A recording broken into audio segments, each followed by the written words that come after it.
Well, it's more a token about people's desire to send a signal to the government that they don't like the idea of leaving without a deal. But in terms of practical effect, next to nothing, because the provisions are all in the departure bill already, so that's all fine, the money is all sorted there.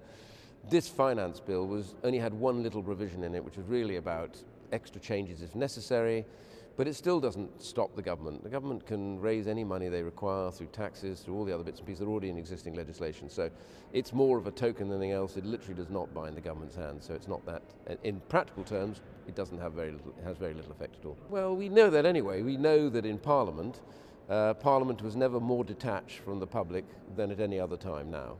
This is really a case of the public voted to leave, but the majority in Parliament has never been to leave. Most of these people saying they don't want to leave without a deal are actually mostly people who simply don't want to leave at all and have always done everything they can to frustrate every single bit of legislation. Most of the people here have voted against large chunks of legislation in the bill and other elements of legislation to get us to leave.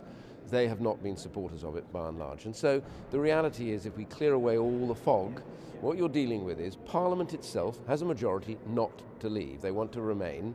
People like myself are in the minority in Parliament, but we are going with the referendum which was given to the public. They voted to leave. So we have actually not a split in Parliament so much as a massive split in the country.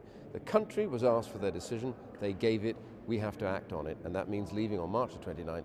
And they all voted for that, by the way. They voted for the Article 50 letter in droves. They voted to get on with that process after we came back from the referendum, and we passed the legislation to leave the European Union. So we are leaving on March 29th.